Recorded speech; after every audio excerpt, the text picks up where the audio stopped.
Recording started. Let's see. Good evening. Well, we've got Peter here, so okay, it's Thursday, July 11th. It is 7:03 p.m. This is the Mendon Conservation Commission. My name is Carl Hummel. I'm the chair. The members will introduce themselves. Bob Sweet. Leah Whiting. Peter Coffin.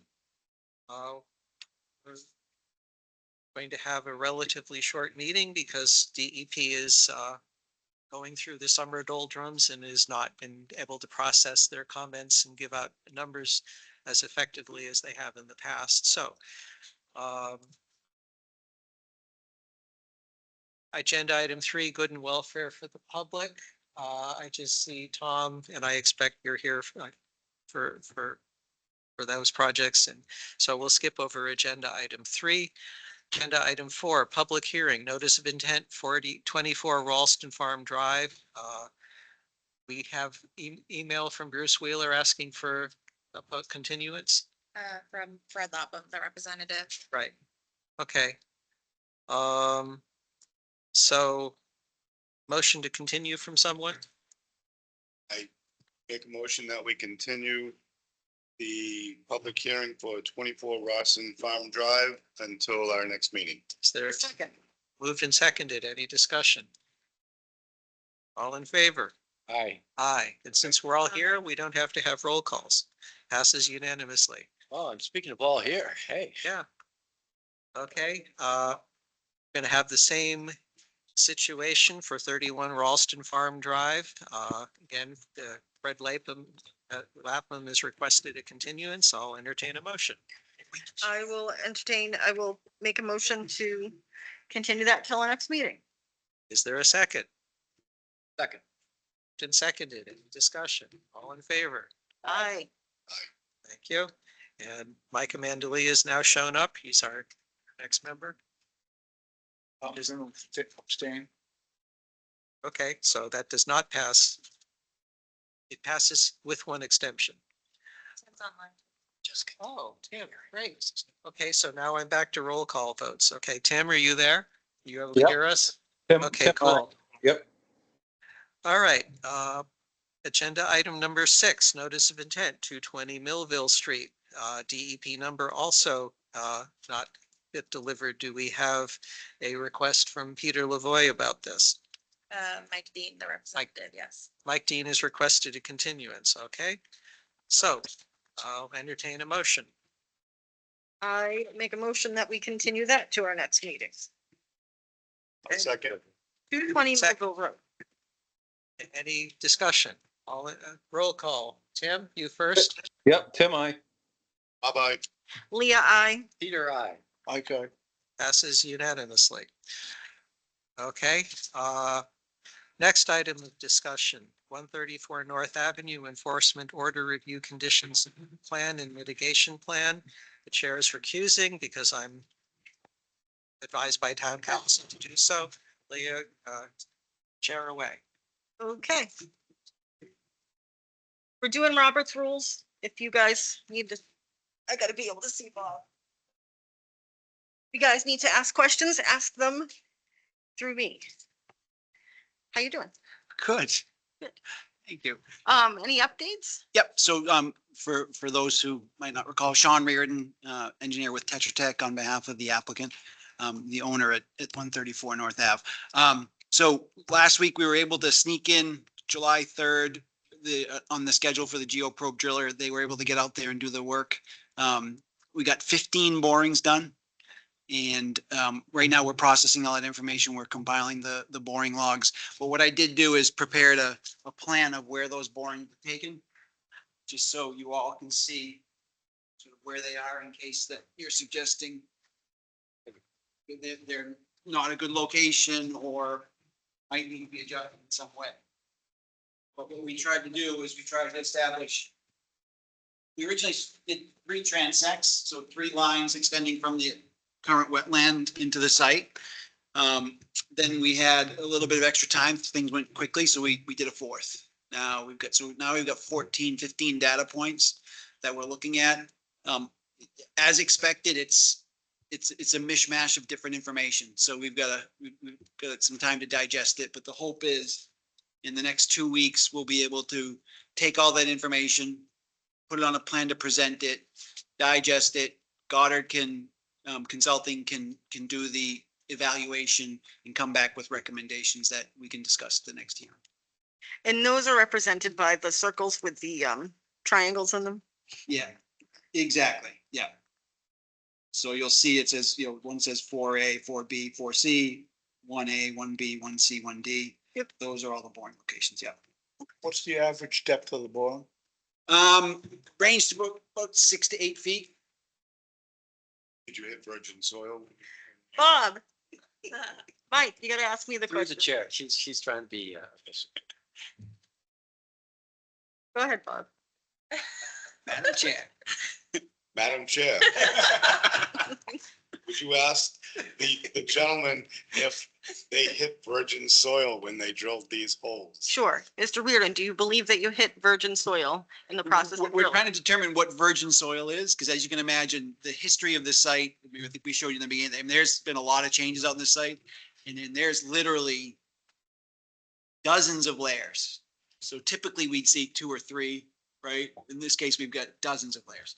So we've got to figure that out, but I would expect that we did get down into a reasonably confident place that, yeah, this was the original soil conditions. And what did we say the depth was? It ran, I'd say about 6 to 8 feet was where we ended up taking most of them. Does anyone else have any other questions? Peter, Mike? Anything? Does any of the audience members have any questions? I have a question. Leah, Oh, is that Tim? Tim, go Yeah. ahead. so are we, is this just informative and that you're gonna come back and present what the findings were? Is that what we're doing? Correct. In 2 weeks, we hope to have a written work product that captures everything, provides boring logs, pictures of the core samples, and our conclusions. Okay, thank you. Madam Chair, Yes, it looks like there's only one soil sample near the barn.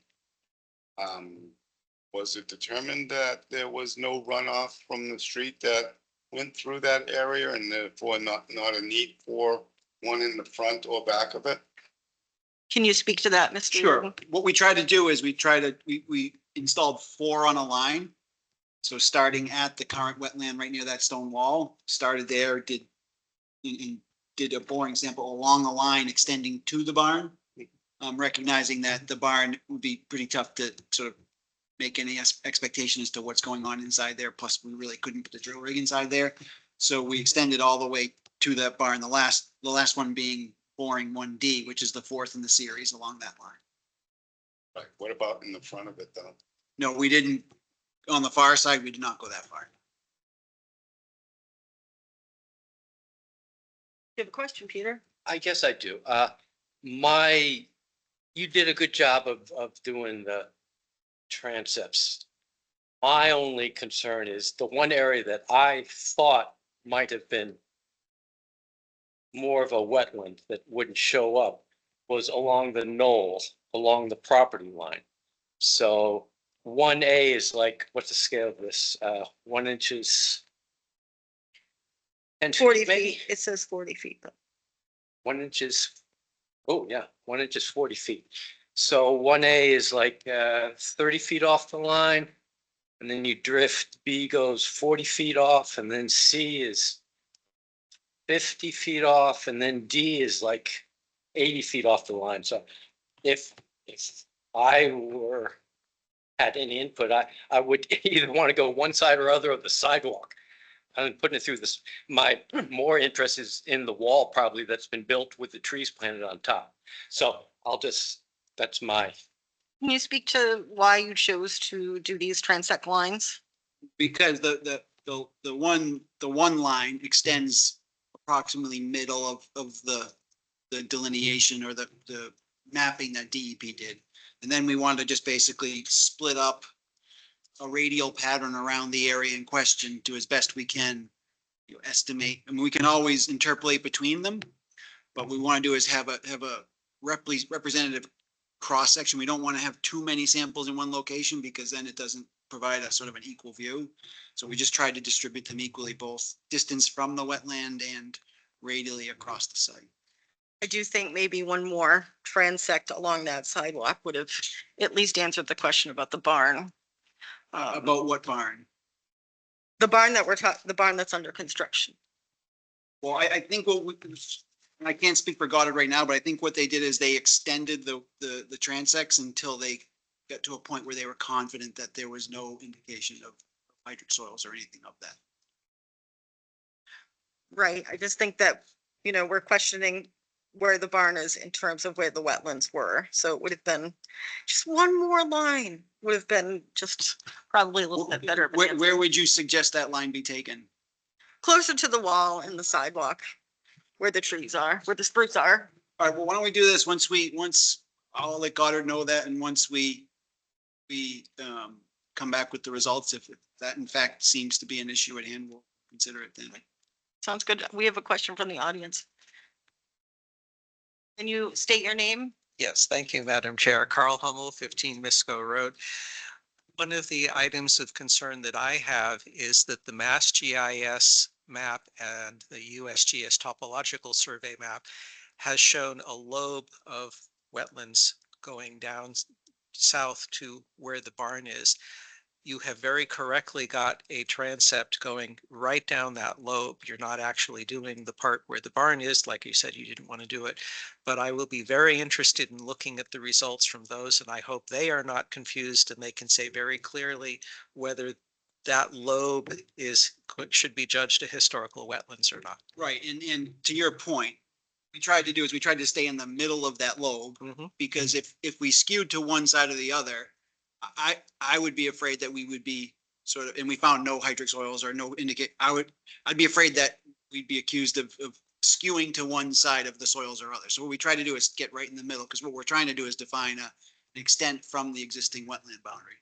But, again, what I'd say is we have a lot of data, a lot of transects, more transects than we would have done if we did a delineation.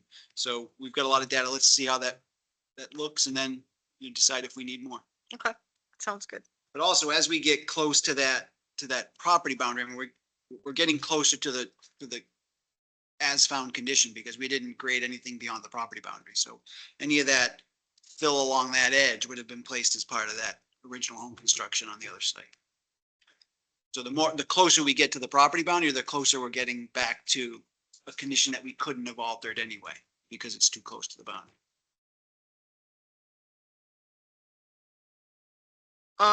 Anyone else have any thoughts that they want to ask me? Mike, are you good?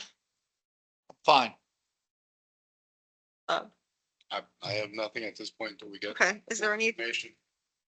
anything else we need to address? Not as it relates to 134. Oh, no, at 134, I know we had talked last time about a request to release us to do some carpentry work on the barn. The board at the time, the commission at the time voted to not grant that because you wanted the borings done. Granted, we haven't got the analysis on what the results are, but we have done the boring program. So we're just wondering if you'd reconsider letting us continue work on the barn. How long is it going to take for you to get the sample? For us to have a good picture from the soil samples. By the next hearing.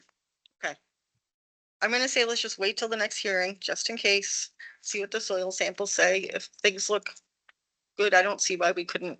Can we take a vote on that, Madam Chairman? We didn't vote on it last time. Do we have to You vote? did. Oh, okay. Someone needs to make a motion on the request. No, you bring it off the table. We need a motion. I'll make the motion to allow them to do the No carpentry. motion to bring it off the table. I'm not following. They tabled the discussion at the last meeting. Do we need to untable or no? It's been untabled. I don't know, but the intent is that he would want us to act or vote on this request, right? Right. So whatever, whether it's a two-step process or it's a one-step, let's just allow him to make the motion. Sure. I can't motion. It has to be somebody in the room. So there's a motion on. So it's up to Tim or me. Is, or is, Bob. is there a motion? Yes, Mike made a motion. Mike, would you repeat that, please? I'd like to make a motion to allow them to do the carpentry work on the barn that he requested. Well, my opinion, he's moving at his own risk, so I would second that. So there's a Okay. motion. There's been a first and a second. Do we want to do a roll call? No, we do discussion. Okay, let's discuss it then. I don't see, it's only 2 weeks. I would note that the letter says the barn is outside of the 100-foot buffer, so I'd be careful not to approve the letter necessarily. If you want to draft something only allowing the barn to be constructed, but not, I wouldn't approve the letter itself. Madam Chairman, is the carpentry work altering the wetland? I'm not a carpenter. No. I didn't think so. Any carpentry work would take either likely I didn't inside think the so. building or on the exterior. So since this is the discussion, if it's not altering the wetland, I see no reason to stop them from continuing building. As Tim said, he's taking, it's his risk, whatever the final outcome is. Go ahead, Peter. Madam Chair, Mike, I hear you and I almost agree with you. They've been very cooperative and that is very good. There is a enforcement order that we issued, a stop work order, that they are still under. They asked us last week if they could get going. And at that meeting, we kind of said, we were working on, no, we need to know this work. And so we put it off to this week. They have done what they've said. However, they weren't able to give us what I think we need before we can make that decision. So I understand it's 2 weeks, but I would not support. Madam Chair, can I speak to that real quickly? So I think you were here a couple weeks ago. So we discussed that at that point in time and the expectation there was we have a large area that would be an area of mitigation well before anything in the barn area. Like the barn is a built structure. We've got other lawn area that's well in excess of any area that possibly could have been filled out there. There's all sorts of other area to do mitigation that would come before anything on the barn. The barn is currently outside of, more than 100 feet away from the current wetland edge. How it got there is what we're discussing, but the current wetland edge is more than 100 feet away from the barn. So our recommendation last time was we'll put up a barrier, a fence or a flagging at the 100 feet from the wetland. So nobody goes beyond that. And then the work that we do would be on the barn within that what is currently non-jurisdictional area. My opinion, I'm fine with that. The audience, would you like to speak? Yep, it's Carl Hummel again. The worst case scenario would be if the transcript core samples leading down to the lobe of the barn were to come back and say that that was actually filled in wetlands. And I believe what you're saying is that the remediation would not be tear down the barn, make that area soggy again, but to work someplace else on the site. If that's the case, and given their offer to put up a very clear boundary saying don't go 100 feet closer to the existing shore, that I'm as an abutter, I'm saying, yes, please get your work done during the summertime. Okay, so how do I close this out? Because we have people who disagree and then we have people who We agree. Still have discussion. Okay. You have Bob, how do you to clo- feel? have to close the discussion and then we take a vote, yay or nay. Okay, Bob, do you have anything to add? This meeting, we had the same discussion. Builder was going to do it at his own risk, and then that was an uncomfortable feeling for more than not of us. So we decided to let it go 2 weeks until we got the proper information to make the right decisions. We still don't have the proper information. We still can't make the right decisions. So therefore, at that point, what has changed from 2 weeks ago? Well, at the time, I thought we discussed about just doing the borings, not necessarily. So we've done them, so we have made progress. Correct. You've made progress. And yes. I can tell you, we've looked at that information and there's little to no risk that we're going to conclude that the wetlands extend beyond to the area where the barn is. But again, that hasn't been done yet. I can tell you with confidence that the scenario where the wetlands extend into the barn area, we're confident that that's not the case. But I haven't presented that information to you. I'd rather it stand on the fact that, you know, to Peter's point, we've been working hard to do everything we can, even to the point where we thought we had agreed on a strategy forward. We revisited a new set of conditions. We're now reevaluating those. We like sort of a favor in return for our efforts to let us continue on work that we recognize is at our risk, is at an extremely low probability, if not no probability of ever getting adjusted in any scenario going forward. I wouldn't call that a favor. I'm considering it's a good faith gesture on this board. They have proven that they want to work with us. And whatever wrong was committed, they're looking to right it. So I believe it's on us to show a good faith to keep this moving along instead But of. we could have had this moving along a lot faster if we had gotten a site visit sooner. We would have been so far ahead on this. Well, We here- probably would have had a summer vacation. But this is where we are right now. Could I say So- something, Leah? Yes, Tim. Sorry to interrupt. So, No worries. we wanted him to stop until they made a commitment to agree on certain areas to do testing. In my opinion, they went out and they did the testing. They did what they said they were gonna do. And that was, what we were looking for. So I don't see any Well, problem with them to I think continue. Tim, I do think it was predicated on the fact that we would have soil samples that had No. results. I don't know. We didn't talk about specific soil samples. We talked about them making a plan up and them doing the borings, and we weren't comfortable with them continuing until then. So, I mean, let's take it to a vote if we're gonna take it to a vote. Tim, you weren't at the last meeting. And the motion made by Peter was to table the discussion on the request to work on the barn until soil results are obtained. We talked about it at the site walk, which I was present at. That was before the meeting. And I didn't think I missed the last meeting either. Madam Chair. Yes. This started, I guess, because we issued a stop work order last December. So the negotiations of when the stop work order comes off, it's not contingent. It wasn't a deal that was struck in the field. Yes, I think we're trying to make it as fast as possible. And I pledge that as soon as I can see the results of 1, B, and C, that those are my interests. I don't really care too much about the others. Sure.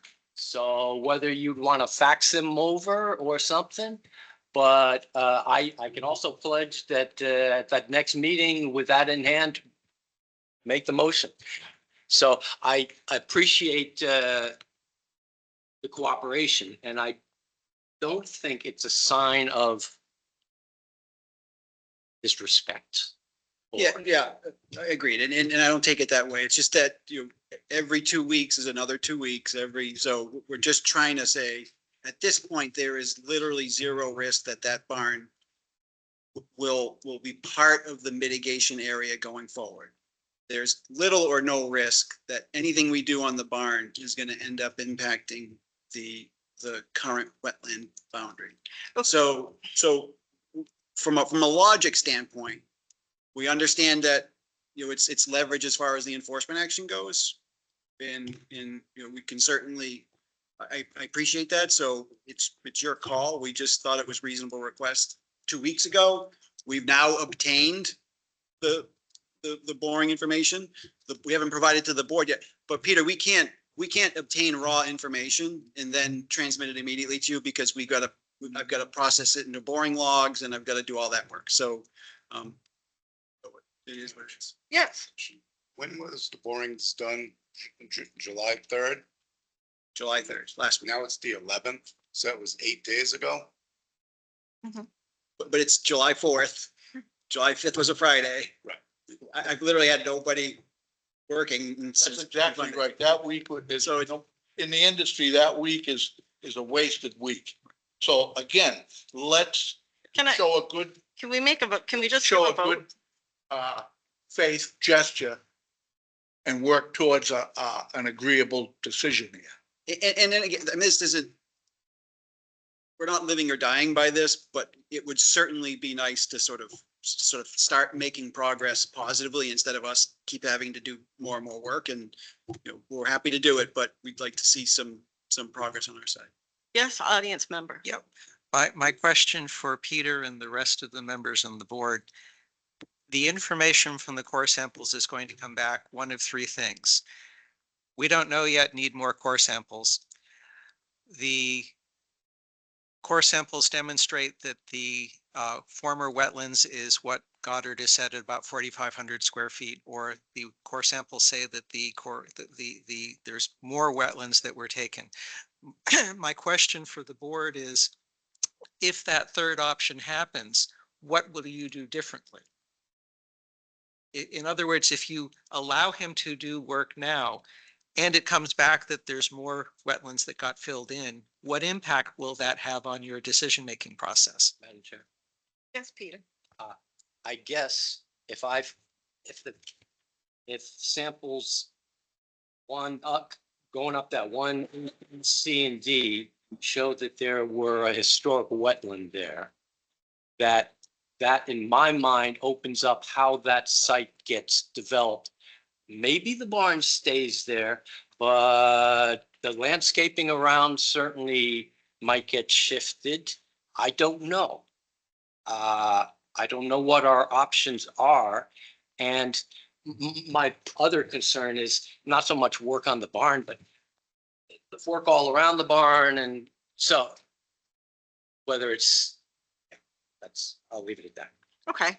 Are we allowed to take a vote, an individual vote and say nay or yay or? I'll move the question. Okay. As a parliamentarian, I'll speak as chair. When you feel discussion has finished, you call for the question. And then you have in this case, I would recommend a roll call vote. Okay, so let's do that. We'll start with Tim. Do you vote to have work started despite that we don't have the soil sample results? I would say yes. Aye, Tim. okay. Bob?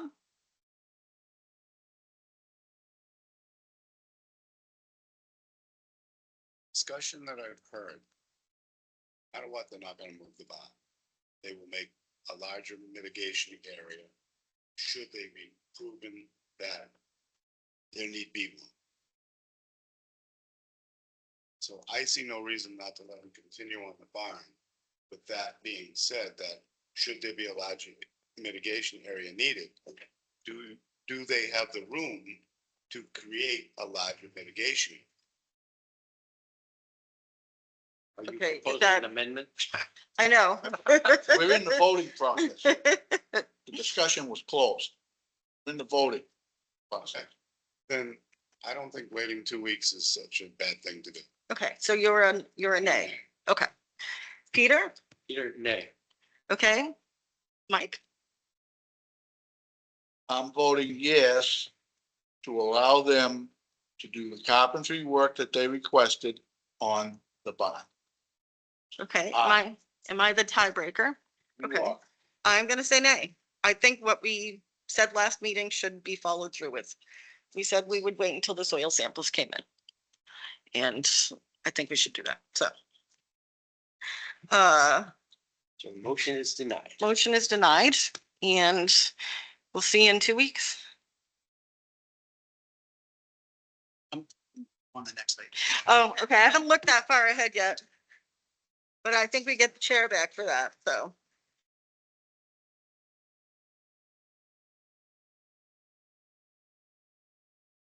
All right, moving on to 49 Uxbridge Road, DEP number 218-0824. Enforcement order and discussion review most recent SWIFT report. So as it relates to Uxbridge Road, work is progressing, making a good progress on the removal of the initial blast. So that just for sort of an update on that, the way the blasting is executed is we do the first initial blast, which is all the bulk work. Then there's a big effort to remove the material that's been dislodged and cracked and otherwise loosened. Then we have to come back and do a more surgical blast to pick up the rest of the stuff and do trenches and maybe holes for catch basins and things like that. So we're at that stage where we're probably at the closing end of the initial stage bulk removal. And we're probably in the next couple to 3 weeks going to be coming back to do the last sequence of blasting. At that point in time, when we're confident that the blasting is done, we'll start our 45-day clock and begin coordinating with the abutters about the post-construction, post-blast sampling.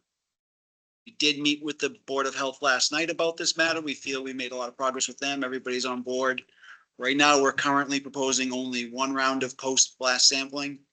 If something comes up anomalous with that, we'll revisit that at the time, but as of now, we're only anticipating. And the Board of Health will renegotiate that with you if they see fit. Yeah, I mean, I'd say I wouldn't call it a negotiation. It's more of a discussion, right? Because we don't have a permit with the Board of Health. We Right. don't have an action in front of the Board of Health. So what I was careful to tell them, I said, anything that we submit will be submitted to the Conservation Commission Okay, in sort of in support of our obligations to you. okay, But, you know, I would imagine that you share it with them and right, get the because testing wells and ensuring well water is safe for people and grandchildren to drink is the Board of Health responsibility. So that's why there's a little bit of ping ponging back and forth. And the order of conditions for Uxbridge Road from the Concom doesn't have specific language addressing post blast testing. Correct. And then also, you know, as you recall, this whole thing started because of the issues with the enforcement order. So as it relates to that, the wetlands have dried out. Goddard has reached out to your consultants. I believe a meeting is scheduled tomorrow at 8:30 to review the conditions of the wetland and decide what the appropriate mitigation going forward is there. Okay, so I would want to get a consensus from the board. If our peer reviewer who went out and we did a sidewalk with, if he believes that it is now dry enough to begin work, do we tell Isabella to pull the trigger on that, or do we want to make them wait for 2 weeks until we have another meeting? No, I think if it's dry enough to work, Go for it with Yeah. the weather. It could, Yeah, it could turn. exactly. Okay. So, Well, Tom is meeting Margaret, who's the peer reviewer, out tomorrow, so Right. they'll review it. okay, but if they are, so what you can tell them is the Concom will support them going ahead and scheduling a cleanup of that area. So let's just so we're clear, we're going out tomorrow to see what couldn't be seen and what couldn't be evaluated at the time we had our original meeting. So at the time, Goddard's plan said, if I think it was that these are more of a half-inch of sediment accumulation, it'll be mitigated. So the goal tomorrow would be to determine where, if at Okay. all, that more than half-inch sediment accumulation exists, so that we can identify the area that needs to be mitigated. So the goal coming out of tomorrow will be to define the area that requires mitigation. Okay, if there is no disagreement between the peer reviewer and your team, then by all means, you go ahead and start Initiate. schedule things and Great. get it done while we have a dry period between Understood. thunderstorms. So I believe that's what we're hearing from the committee, that I if our agree. peer reviewer is on board, go ahead and schedule something that addresses the area that needs cleaning up. So just so we're clear, you're empowering your peer reviewer to authorize the work to proceed as discussed. Our as they peer agree. reviewer will report to Isabella. We're empowering Isabella to act as our conservation agent. Perfect. Yep, you get to wear that hat. All right, any other questions or discussion from the board? Attorney Brodsky, do you have any comment on this? No, Chair Hummel, I'm trying to stay Okay. quiet this evening. Thank you. Okay, great. All right, I think we're done with that. So thanks for coming in. Thank you, guys. Mr. Chair, a little more unorthodox, but I'm wondering, in order to show good faith, back on the North Ave, there's a stop work order, but was there ever a permit applied? Because maybe you should get your permit, and I don't want them to stop. I don't know if that's going to gain a There day are- or two. There are building permits that were applied for multiple parts of the work on 134 North, and that's not a holdup. That's not, okay. So I'm actually, it's a good question, Peter. I don't know. Is there a building permit issued for the barn? The barn, the pool and the tennis court are all on hold. They were submitted after the fact in January. But when you say on hold, has the permit been issued? So I think what Peter's suggesting is that Take them we off could, hold. we could take the permitting process off hold. We can't begin construction. But the, Click of a button. Well, there's a, yes, you wouldn't, the- yeah, I think but the you can get the building paperwork done inspector- because that's, so they can Building start. inspector issued the permits. I just have them on hold. okay, so the review is done. They're just pending. Okay, so That's. I appreciate the effort, Peter, though. Yeah, I wanted to give you something, sorry. you know, doesn't count yet because nothing I happened. know, but. Is that it? Okay, Good night, everybody. Thank you. Thank you. all right, zooming right along.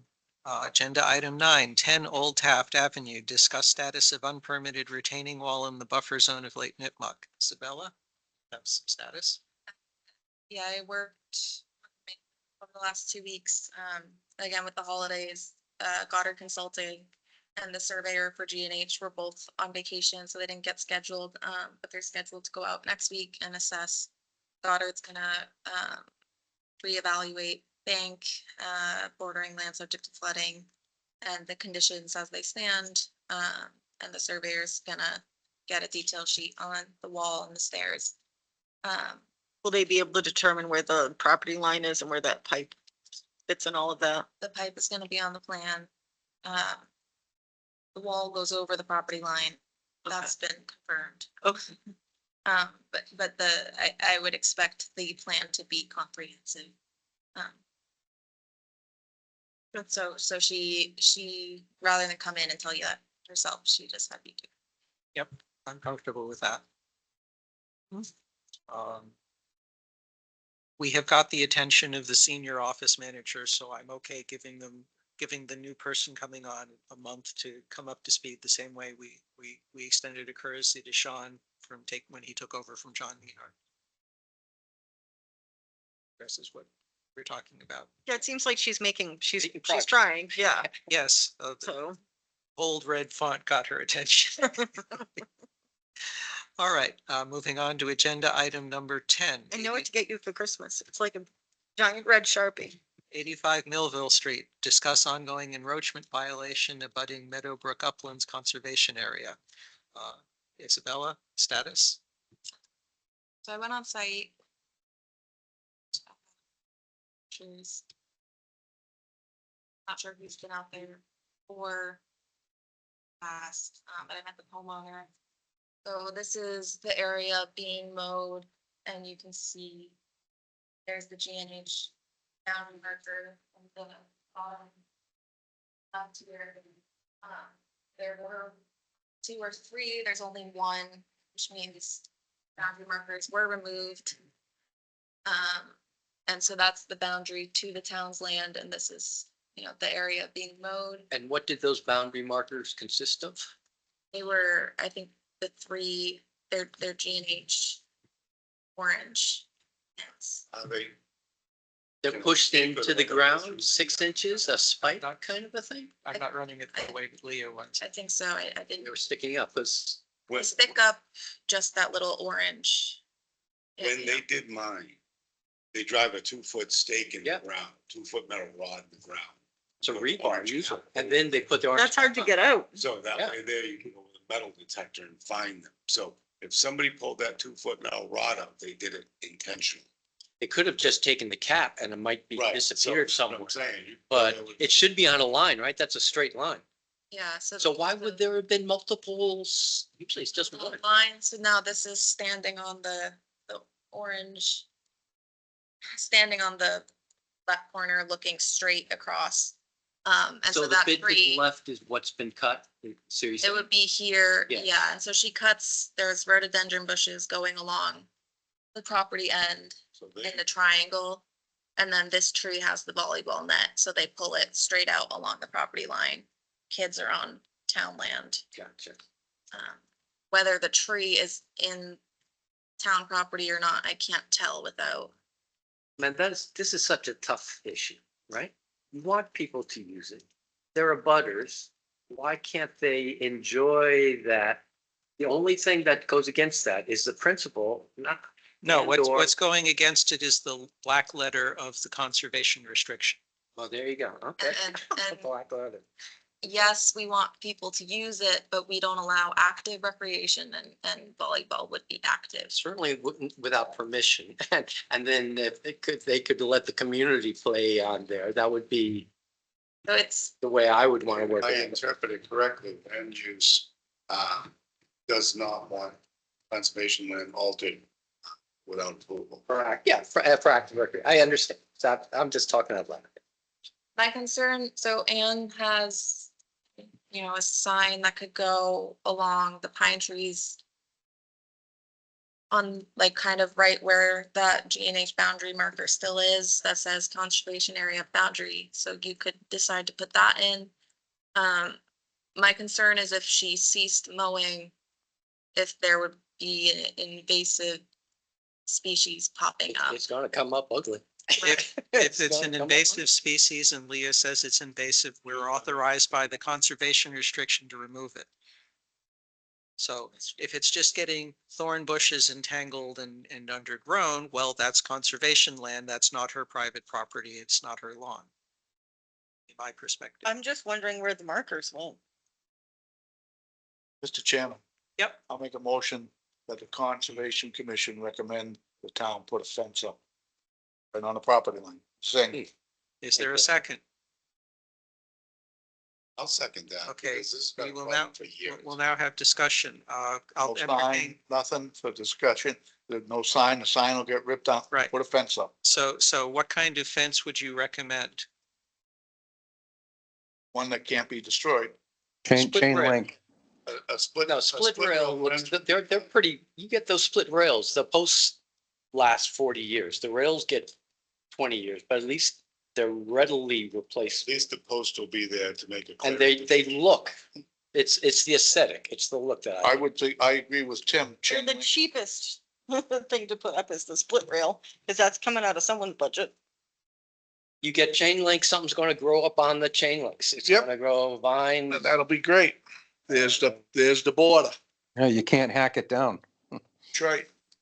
I, You know, Go in and cut it, Mr. Chair, end of story.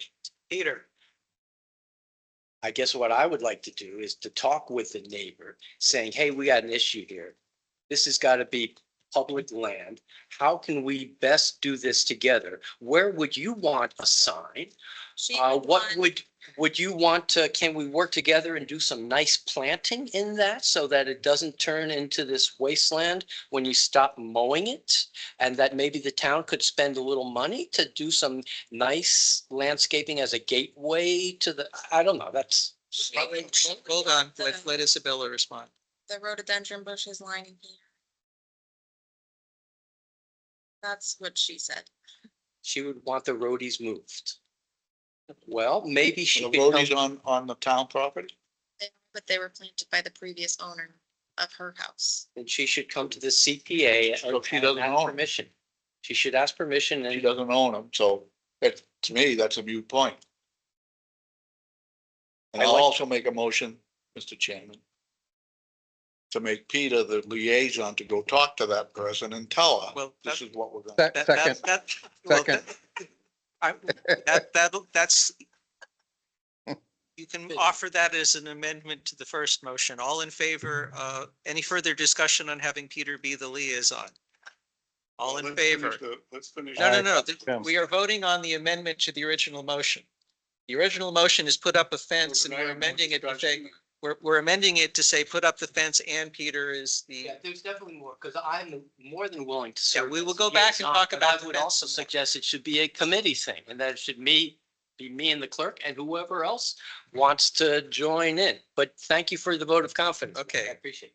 The problem that we have with that site is for the last 3 years, there's been probably half a dozen attempts to try and make them understand that it's town-owned land. They don't have the right to actively occupy it. And although there's been many, many attempts to try and make that point come across, it has yet to come across. So okay, now we're at the point where we're putting up a fence to drive that point home. okay. Here's my input. The complaint was made by land use and Peter is also the land use liaison at this point. My recommendation is that if we pass the motion to say that we want a fence, we have Peter go and talk to the land use committee on what the appropriate fence should be, chain link, sprit rail, whatever the land use committee feels would best suit the conservation aspect of that. They would recommend that, and then Isabella and the land would talk with the land use budgeting people about whose budget a fence comes out of and how we get that put up. Can I ask one Mr. more Chairman, question? Well, Leah got in there just before you did, so yep. Isabella, have you been in contact with the homeowner? Yeah. What do you, what is her stance and what is her, for lack of a better word, attitude about all of this? She's reluctant to stop mowing because she doesn't want to see it turn into a bramble thicket. She has those rhododendron bushes that she feels she'd like the viewscape for. She has a lot of other yard space, so I think moving the volleyball net, which is you know, kind of the kicker more for me, could be moved somewhere else. And that could be a request. So she's workable, perhaps, because it's, my sense is it's getting I don't know how many different people she's heard from or different stories. So it's a work in progress. And so I think, I wanted to get Bob's input. yes, so my question is because it's town-owned land, would CPC funding be available for that fence? That's what I'll have Peter go and negotiate with land use about. What, yeah, go on. I would say that's a use of the conservation revolving account for enforcement of a conservation restriction we hold. And the other question I'm gonna have is, if pins were removed that were definitely put in there and we have documentation that they were put in, Yes. who has to put them in there? Are we gonna pay twice for the same thing because they're removed without permission? If we're putting in a fence, we don't need pins. no, but you gotta make sure it's on the property. But yes, you shouldn't have to do precise. I bet she was surveying. hitting those pins when she was mowing. I think She would know I it. think kids, It's a piece of Playing half-inch rebar volleyball. stuck in the ground. Or they were tripping on them or something and they pulled them. Oh, if we put up a fence, we could put placards right on the fence post. And my input about, you were asking, Leah was asking about the characterization of the homeowner of other. My interpretation of what I heard Isabella saying is that the homeowner feels that she has the right to have a mowed lawn in the conservation area and would object to having it return to a natural habitat. To which my response is, no, it's conservation land. It will return to a natural Right. habitat. And if we need a fence to enforce that, then I believe that that would be the appropriate thing to do. And I'm hopeful that if we could allow her to transplant the azaleas, put those on the line, and then we could put a nice split fence behind it, best of both worlds. She'd get the mowed right up to the line and, but That's an excavator in there pulling those bushes out. Yeah, I don't know. They're not Rhododendrons, trans- they can don't I just make transplant one- too well? So. no, they're not gonna transplant. Well, rhododendrons aren't doing that well to That- begin with. That was my question for you. You just buy some more rhododendrons and So how much would that much rhododendron cost? how big, how long is the line there? Shouldn't be Yeah, concerned we can go about it that because down that's that town road. property. Yeah, that's- The rhododendrons belong to the town. Because it's on town property. Saying if the homeowner wanted to go and buy new rhododendrons. It's up to them. And about how much would that be? Small ones How- are $50 a pop. It'll take 20 years to grow like that. Okay, They're- so you they're probably fast- need, They're fast growing. You could get small ones. yeah, you'd probably need about 7 or 8 if you planted them like, Okay. if you wanted to make a hedge. Okay, any further discussion? The motion on the table as amendment is to say that the Conservation Commission would like to have a fence put in place.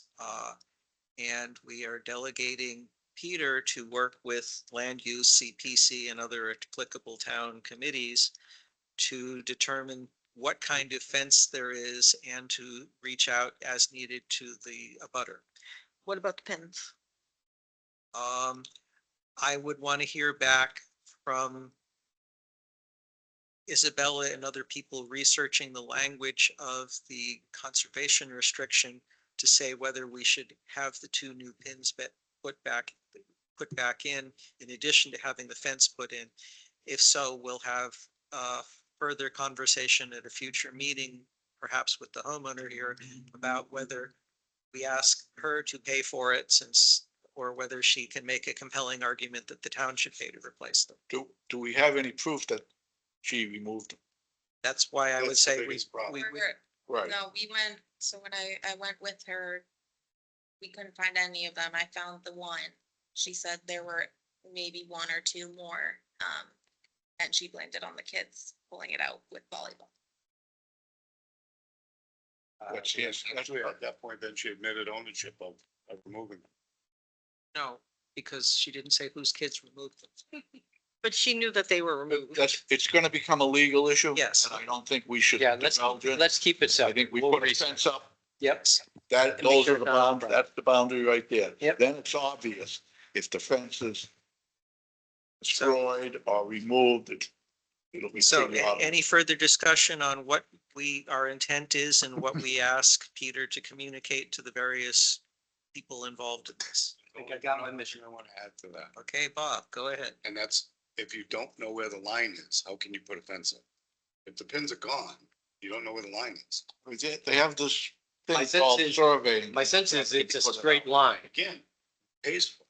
My We will sense pay is it's for a it. straight line. Why- As long as why you got would we 1 pay for point, it, though? you can put the fence up. But we'll find out. We'll find That's out. what I have to say. Yes, Yep. indeed. All We'll right, find out. since Tim is online, roll call vote. Tim, are you for or against? I'm for. Tim, I. I'm for, I, Now what the hell Leah, I. Peter, I. Like, Okay, passes unanimously. And so Peter, it will be helpful if you can come back in 2 weeks, giving us a status update. Well, I'm not sure when the next CPA meets, so whether my strategy is to first meet with them or first talk with the neighbors. My sense will save the neighbors to last. So. Like I said, I'm going to ask you for a status. in Okay, 2 I'll give you a weeks. status. I'll So give you a status update. even if there isn't a CPC Give me a meeting, you can status. still talk to the chair and get Will do. get the intent of the chair, find out their feelings on how the CR should be carried through on. Especially since we're dragging our heels with some other CRs, I want to demonstrate to Metacoma and other conservation We can live up to it. professionals that we're actually paying attention when we get reports of encroachment. Okay. Got it. All right, agenda item number 11, permitting on Lake Nipmuc. Discuss permitting of permitting of docks, beach nourishment, and other accessories on Lake Nipmuc. Consider adopting a Mendon Conservation Commission dock licensing guidance, which you should have in front of you.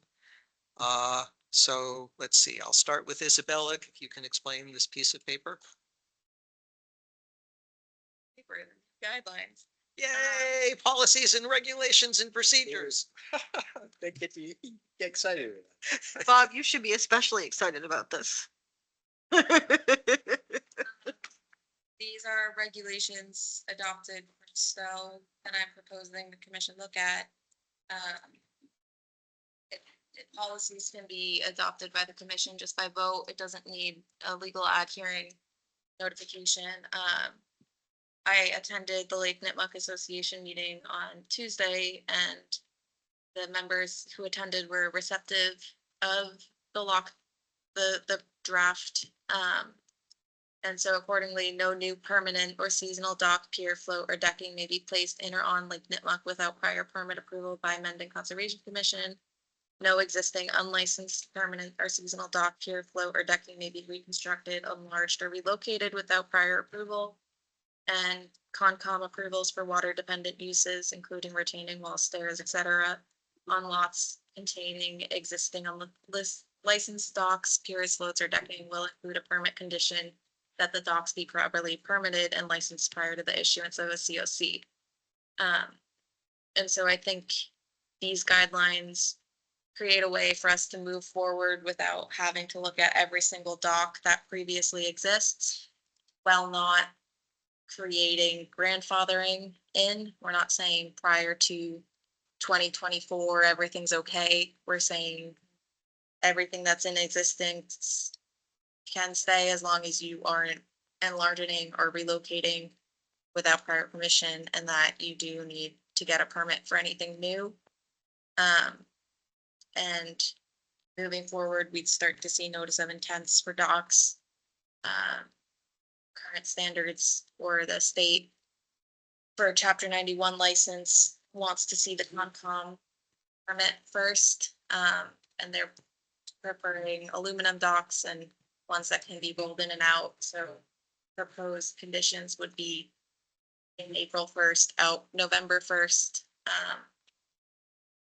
and should be within 25 feet of the lot line or the middle, because I think the lots are too small here. But those are the kinds of things we look for. And so I have two proposed motions to table if people want to look further into the regulations or do their own research, or could approve them, or you could not approve them. And I just think this is a way to move forward where we don't have to do enforcement on everyone for having Right. no dock permit. It's a middle ground, which is gonna be good for everyone. Mr. Chair. Peter, I really like it, and I would vote for it tonight. However, I like discussing things. And so my first question is, okay, docks get taken in, taken out. I like that. Are there any permanent docks? Has someone installed a pier or sunk that's my first question, right? Because that to me is grandfathering, because that, right? Because then the other question comes, okay, you got to get a Chapter 91 permit for all docks. And so we're saying, okay, you might have had a dock for 20 years, but now you need to get a license. So what would fail a license? It's a size. They're encouraging aluminum, but could you build a pressure treated if you wanted to? I don't know what the, Permanent, so it's not grandfathered per se. If they wanted to repair or enlarge in, they would need to come get a permit. Right. So it stands for now. Chapter 91 license is not our problem. That's the same. So- So we Okay. just say, go Go turn get that one. one back on. so the only other thing, because words are important, because it says maybe reconstructed, enlarged, or relocated.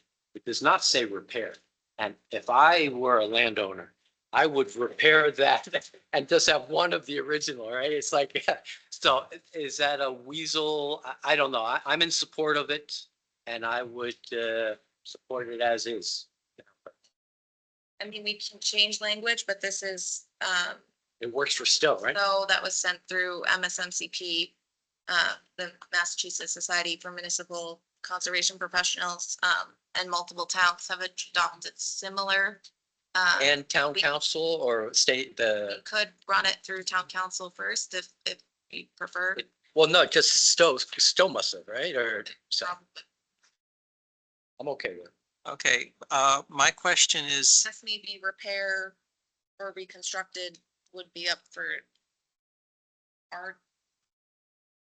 their interpretation. Or, well, it's all the devil's in the details, so you should have it, what do you call it?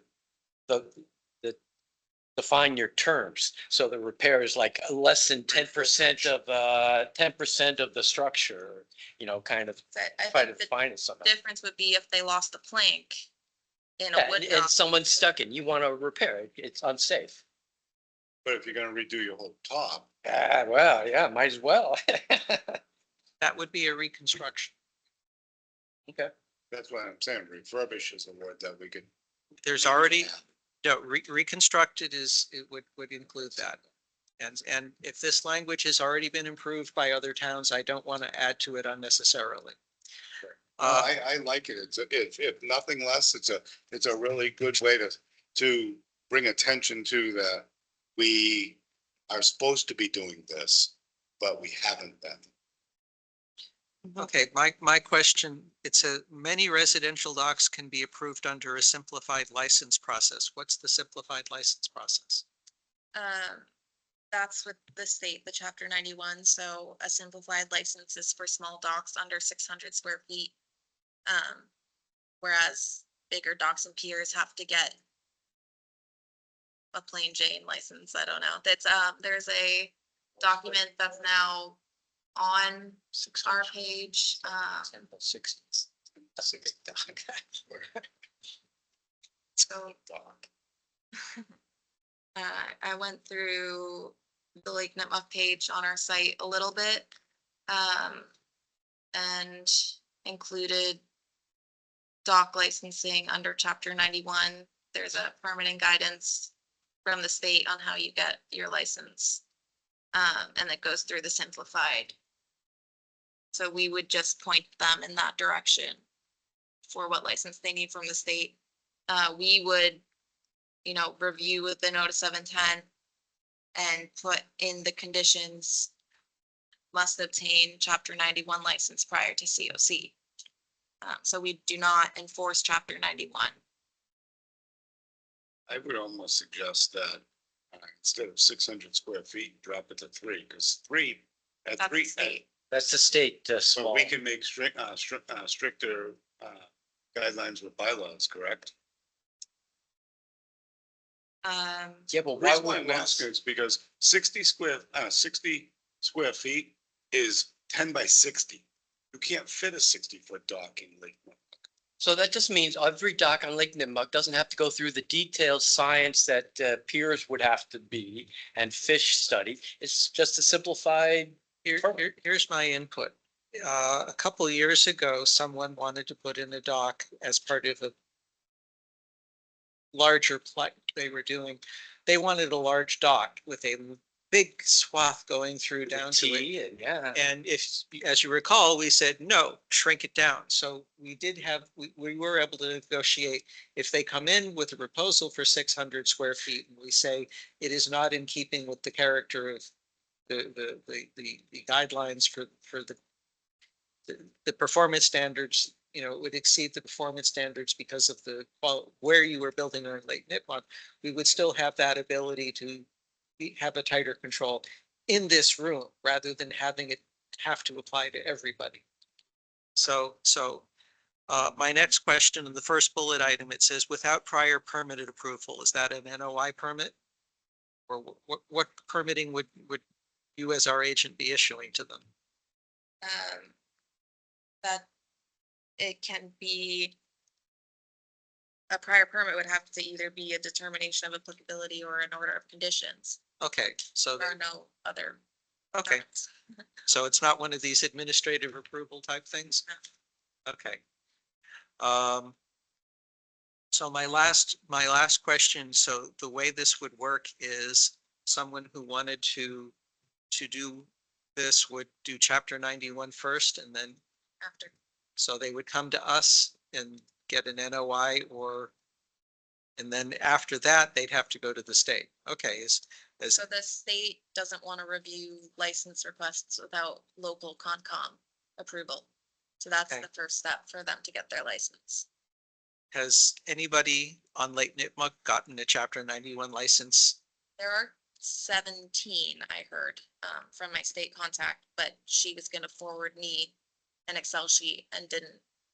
So I don't know which 17. Okay, I'll turn to our longtime members. Have you reviewed 17 dock permits in the past 20 years? Nary a one. Well, we know, we did review one. Well, you're right, yes, true. Okay. I'm Mike, sure do you there were a remember? few. Mike, do you remember any? I'm sure there were a few. Okay, well, we'll take a look and I remember Boat Ramper wanting to go drive right down to the lake. We had to deal with that. And then the other one is, most floating docks, don't need state licenses, so they don't really need a Concom permit for like a raft or kind of, if it was a floating dock, attached to a retaining wall or something, that doesn't, It gets taken out every, Not mounted to the ground, then it doesn't need a permit. it's not mounted to the ground or mounted to bank as a resource area. But The it, retaining wall is, no, it's not a bank. retaining wall is It's a a wall. construction. It's It's not a resource area, been modified. like a bank, like bank as in bank of the pond.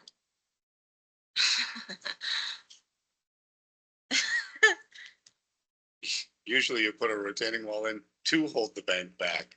That's why I'm asking. Or to serve as an abutment. It's all in details, I guess. Well, I think if you anchored your floating dock to a retaining wall that's already there and there is no bank, there's no soil, there's no habitat in a retaining wall. It's not bank I mean, there is a bank to Right, no, the no. lake, but there's no. Unless the retaining wall wasn't Resource permitted. And then that's a big. Do you know what I'm saying? Move the question. Put a bank in is to hold that wall, it's to swing back. So therefore you. Well, retaining walls should be To put above it the bank. in. Or a head wall. Yeah. okay. I'm good with it. All right, so this policy, it's not as bad as as playing the boat police and going around in a boat and finding everybody who has a dock and sending them a notice of violation. So we're not going that route. Instead, what this is doing is it's a three different ways of making sure that as time passes, people will get their docks permitted. First, any new dock has to be permitted. Second, if they're going to reconstruct or make bigger an existing one, they have to get it, they have to come to us and DEP. And the third clause says, every time a lake property owner comes to us for any other action, we're going to say, in our order of conditions or in our negative determination is going to be something saying, oh yes, and you also have to register that, you get a license for that dock you haven't registered yet. So that's why I'm comfortable rolling this out as is, especially since we've got generally, we didn't have people at Lake Nipmuc Association complaining about it. If someone who is not in the Lake Nipmuc Association comes and says they don't like this, my response is, well, join the Lake Nipmuc Community Mr. Chair, Association. dangerous question. Is there a fee associated with said permit? Because I Yes. know some towns Well, charge a significant fee and that pays for the weed management. Well, yes, because anytime someone, a property owner files for a notice of intent or anything else, they pay a fee, which part goes to the state and part comes to us. That's for a permit. That's a one-time. But then I guess a license is an annual thing, or is it a? The license is with the state, so doesn't matter to us what the license is. The permit would be, they'd get the order of conditions, they'd have a COC on the deed with take it out in November, put it back in April or any other condition on it. Something But that, it would be an accessory to a building. A notice of intent fee for each sand is 500. That's in the act. So there's no dock in the act. It would just be considered an accessory. something it- that we, yeah. something hold on, Tim. Something we can discuss at a future meeting when we talk about our fee structure and bringing our fee structure into the post 2020 inflation is whether we cut people a deal on on this kind of permitting as opposed to other types, but we will have that discussion then. Tim, go ahead. I think the other thing is too, it's tough to police this stuff because you really can't trespass on people's property and you can't see a lot of the back of the properties. So I would suggest maybe we use the revolving fund to get a speedboat, a regular little boat and police it around the lake. I got a bass boat we can use. Yeah, I'll volunteer for Maybe- that. maybe- if maybe I'm in some- here too. I've Maybe got a some water troller, we can, skis? yeah, Parks and Rec has a boat. I've got a boat we can use. Okay, And it's got a little Just motor a too. Party boat with like a 50-horse motor on it. Pontoon. something like that.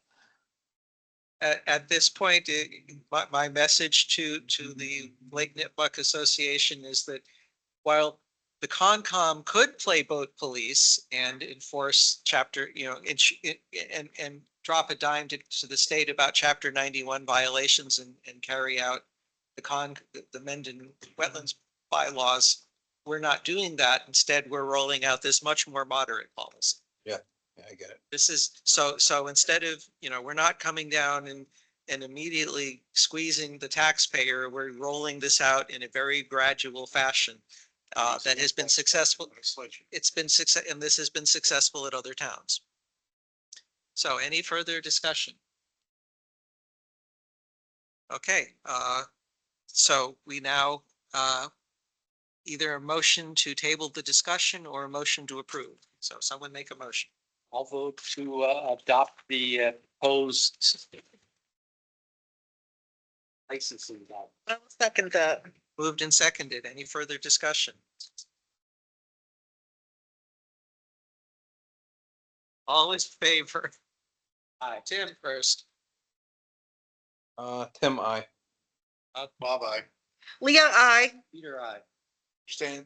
Okay, passes with one abstention.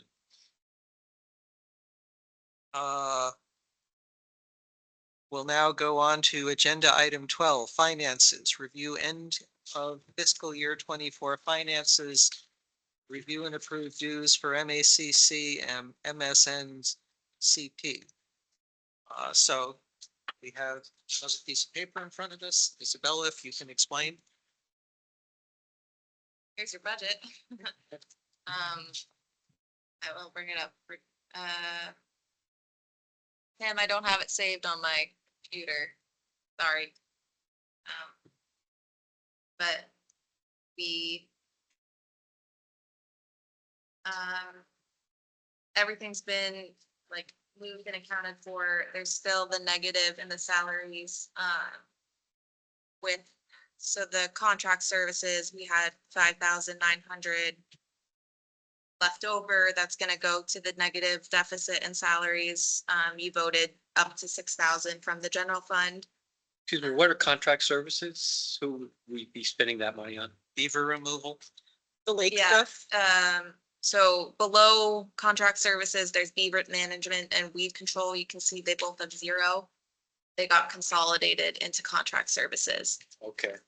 So the totals there is the quote for the Lake Nipmuc treatment and the quote for the beavers. And the beaver solution device that got installed last week. And then there were 2 bills from Allen for trapping on Lake Nipmuc. Are they dated June? Is what dated June. The invoices. The invoices. Last year's. Oh, Make sure they're last year's fiscal. yeah, they were November, or October when I first started. Okay. We don't want to For get Al- into it. for- Yeah. Are you making, are you carrying over funds for carryover, or are you just saying you're taking whatever's left in any salary line items or any of the budget items other than services to move them around? Is that what we're doing? Yeah, the accountant, or I think select board will approve the transfer of the 6,000 that the board voted already, to do the negative and the negative in the salary line, and then about 1,700 will come out of the wetland account. Is this, where's it being moved to? To a salary line item? Yeah, the salary line item is negative, 7,700. Whose salary line item? What does it go to? Me. Oh, okay, so you ran low. Oh, I get it. Yep.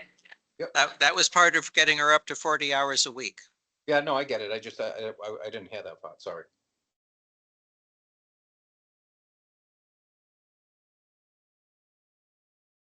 Pretty much it for the general fund. We made $3,925 from the notice of intent state fees.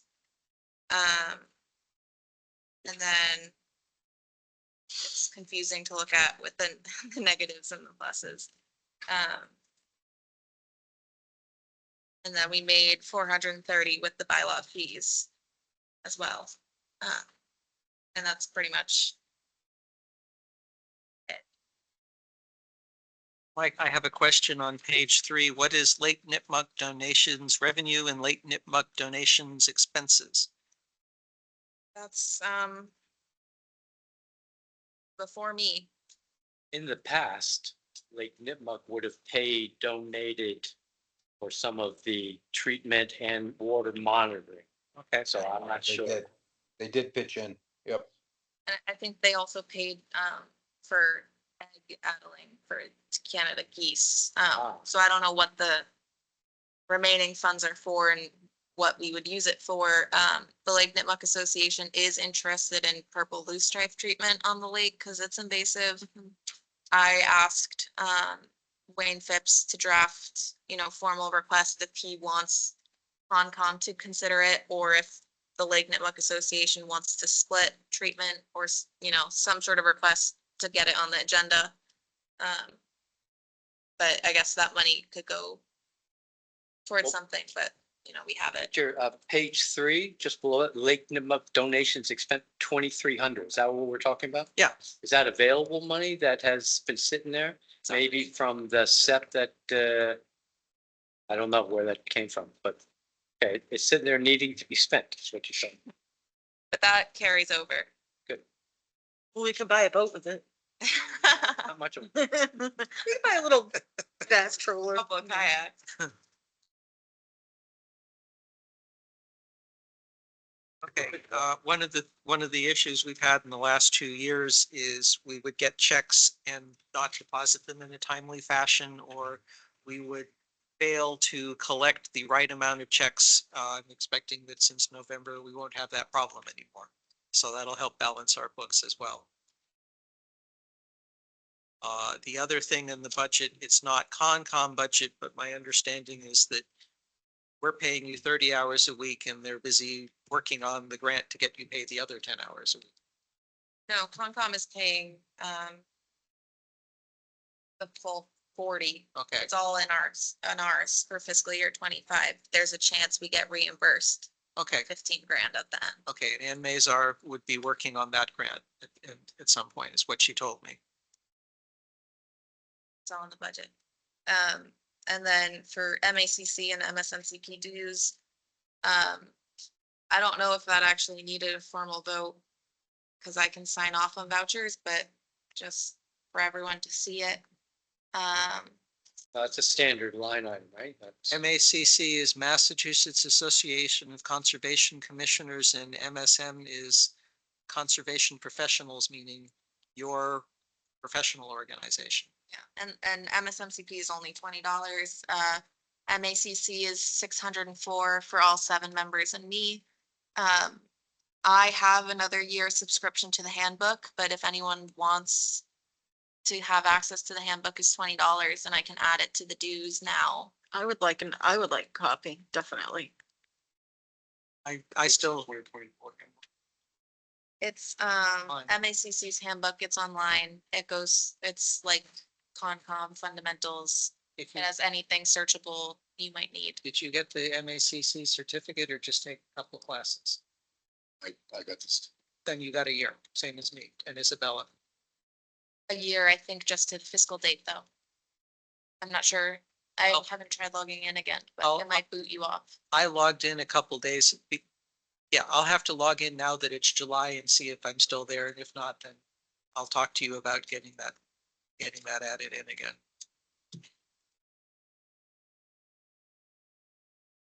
All right, so I'll entertain a motion to approve the dues for MACC, MSNPC as ability to pay them. So move. Second. Any further discussion? Tim, I. Bye-bye. Leah, I. Peter, I. Roll call vote passes unanimously. All right, Conservation Commission reorganization.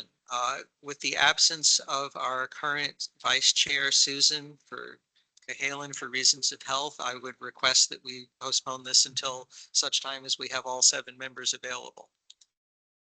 At that time, we'll be taking nominations for chair and vice chair, having discussions about our who our liaisons for other boards are, and any other policies and procedures that the people wish to be talking about for operating and conducting commission business.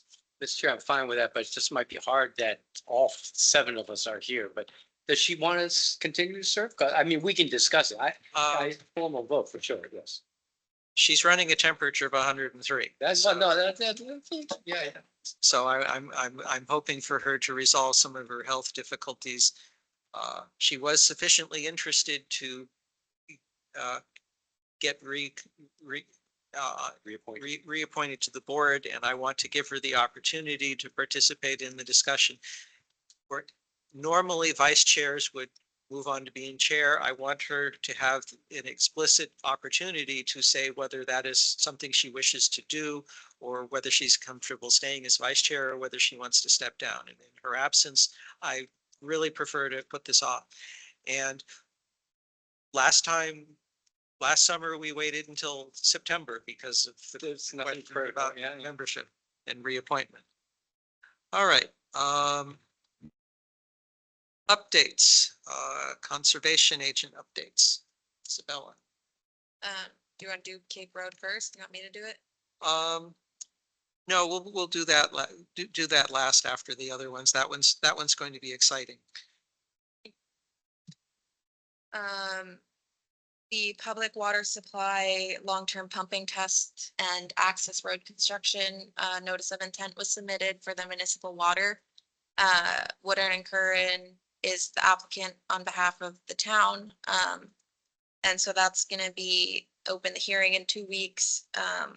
They would like to do a site walk and suggested next Wednesday at 1:30. So would commissioners be able to do that time or suggest another time?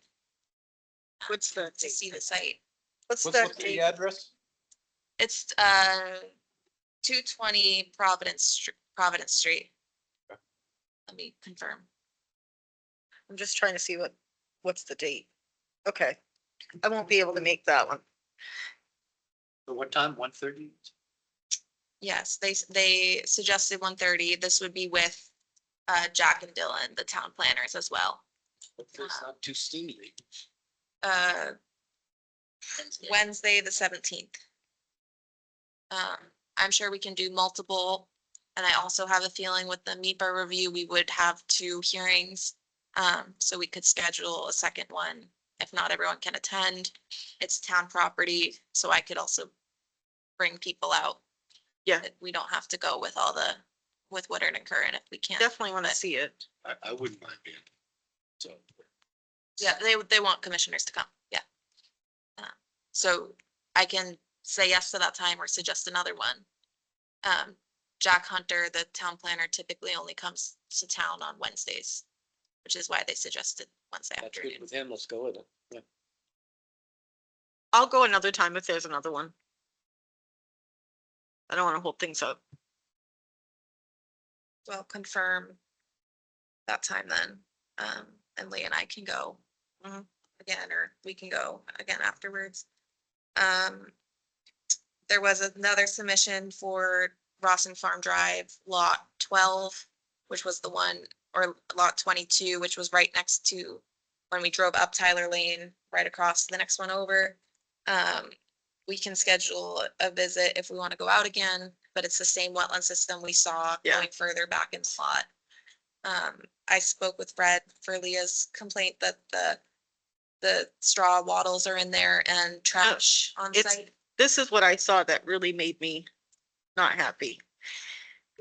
All it was the netting from the straw wattle, and what it looked like was a, big tractor or whatever it was, when they went to do the edging there, took that and buried it. So there's just like part of the net sticking up. There were paint cans. I saw two. One was squished into the dirt. One was sitting on top of the dirt. I saw pieces of trash everywhere, cups. It just, that netting, the way that they had that, just as buried as like you'd landfill it, was just, yeah.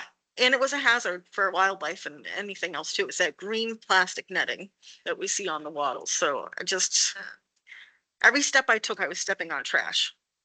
I brought it up with Fred when he came in with the other submission. And then I can follow up with just a note to the new Habitat manager and DeShang.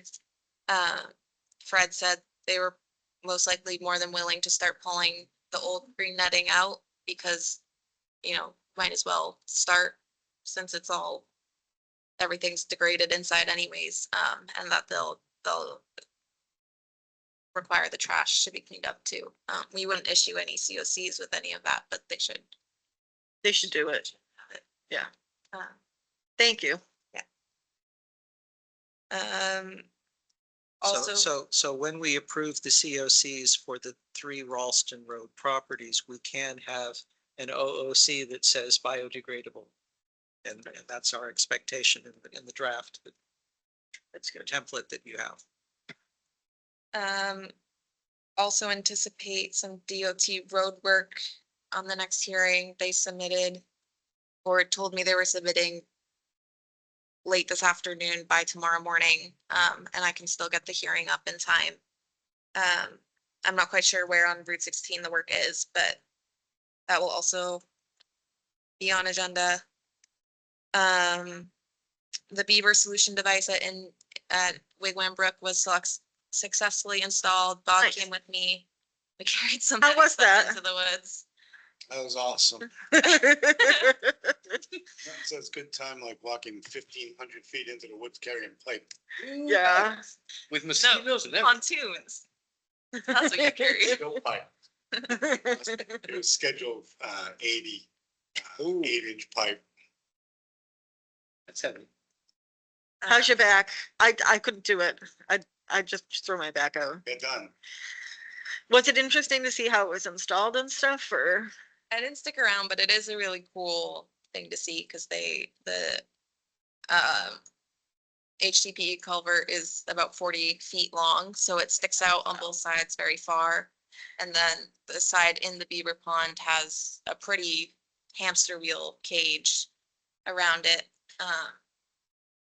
Yeah, How long does it usually take before they start seeing levels go down? the water drops Yeah. as soon as they put it in. Oh, really? So as in- You'd be able to see it overnight. Nice. I don't know if you've seen, it's receded. I don't know if it's I gonna haven't been impact in as there. close to Asylum Street, but it hopefully will, so that doesn't keep rising. Yeah. And then also at Inman Pond, Kurt Labudi and Jenna, who's your neighbor. Yep. They did some water chestnut pulling on Inman Pond. Oh, nice. Which we got 3 cratefuls, and got. Her background is in conservation. I wish she had more time, Yeah, we got 3 cratefuls out, and Jenna might go back in the end of the summer to do another check, but that's continued from a notice of intent for Inman Pond treatment like 10 years ago. And it's significantly, we picked up 3 box crates compared to the whole pond being mechanically treated. Yeah, that's good. Yeah. Historically, Inman Pond was cleaned up as part of the CPC, but at a certain point, they said, okay, cleanup done, now maintenance, at which point it transferred and you could no longer send CPC money and it became under our budget. And for a couple of years, we had generous anonymous donors providing money to help keep Inman Pond cleaned up.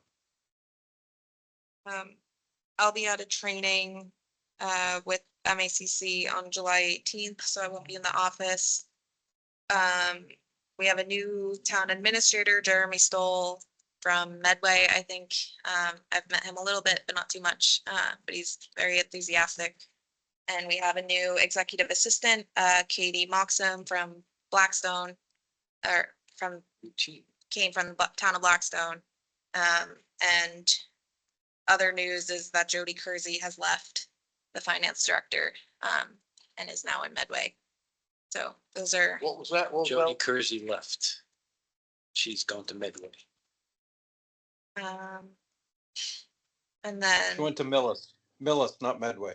Yeah, thank you. And then I did get an anonymous complaint for 133 North Ave, for fill violation, which would be the other side of the street. And I'm looking for guidance on how to move forward, if this should be an agenda item for the next meeting or not, and whether I'd draft an EO. There are plans with the wetland delineation, so it's not just aerial imagery showing where the fill would be. So somebody said that they suspect that wetlands were filled recently. Not recently, but they just brought it to my attention. Can you show Put the up the 1999. wetland map maybe, or an aerial photo?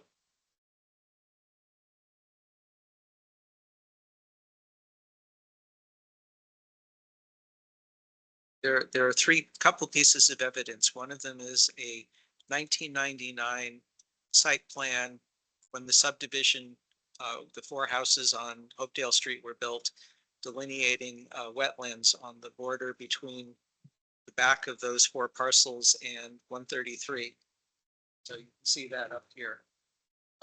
And then we have the aerial photographs showing that between 2014, there's an aerial image from 2013-14, and then another image from 2015. And between those 2 images, the wetlands was filled and a fence was built. And then most recently, as you're driving up Hopedale Street, there's been someone's doing work, and you now have line of sight. You can see the landscaping on 133 North going down the hill, and there's now a black fence instead of the white fence that you saw in the aerial photographs. So that would be another way of observing that there's been that wetlands that was there in 1999 and seen in the 2014 aerial photograph is not there anymore. So this is 2023, 2021, 2019, and then 2013, you still see the wetland system here and vegetation along Muddy Brook in the riverfront area. It's also cold water fishery habitat. And so more than just the aerial picture, the plan shows the wetland systems were connected. It wasn't isolated. Gotcha. Um, And there's no permits, there's no There's order a conditions, there's no, There's no Concom permits. There was a building permit for a block wall that was submitted in 2020. However, there already is a wall in 2019. So I'm unsure if this building permit was retroactive or for the wall up block here wall? that comes up in 2021. Isabella, could you do the very earliest picture and the very latest picture? Like just show me which one is the earliest, obviously with the green. The earliest is 1990. Okay, you can that see one's it a little hard to see. Wetland. Yeah. down, Can I just come up there? Do you mind? Go on. I do that all the time. Shows it for you. 2005. So There's a big barn, and here's the 4 houses in the subdivision. when you say big barns, it's big barn. That's one across from the school. Yeah, there's the schools. Okay. So what you're seeing here is, here's the border. is the wetlands also.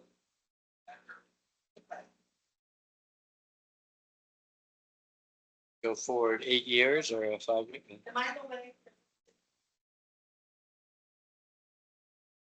So we're looking at fill of that wetland system. Shallow fence. Um, There's the, go drive up Oakdale Street and there you can now see things I understand they're probably like very. Blueberries. So this was stuff that was. It's a picture now they've done more landscaping and the landscaping. Here's where the wetlands would be, here's where the 100-foot buffer would be, so. Landscaping is going up and down. Fence row to fence row. Who's the property owner? 133 North Ave LLC, which is owned by Mr. Meehan.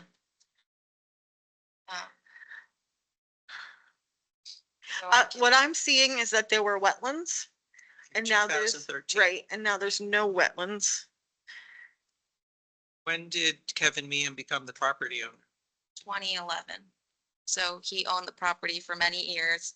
He also submitted this plan in 2020 to demolish the garage, which means there is acknowledgement that this was an existing plan.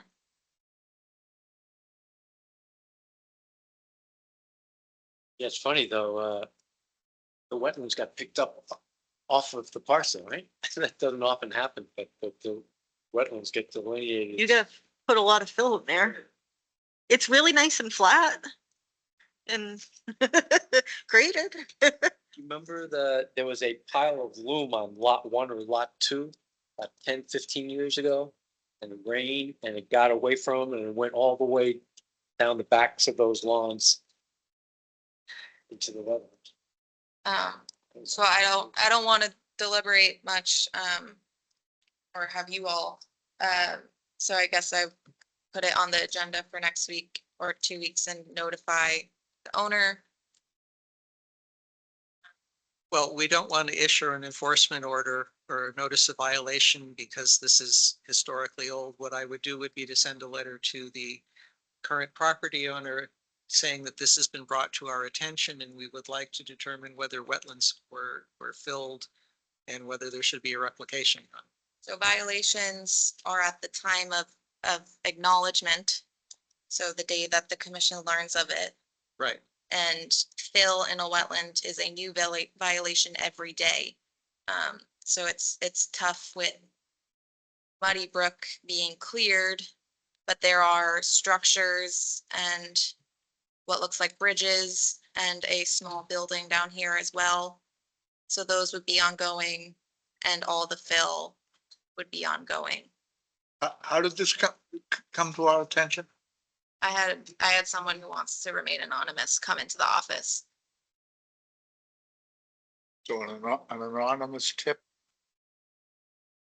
And I went out and walked along Hopedale Avenue. You can, from the road, look through where there used to be a fence on 8 Hopedale Street and you can see the landscaping on the property and the new fence that's in there.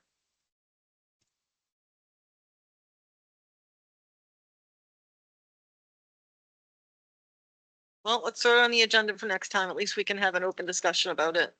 So are we comfortable with having a letter sent to Kevin Meehan? And asking, saying that we will be discussing this at the next meeting. To the owner of record, yep. Yep.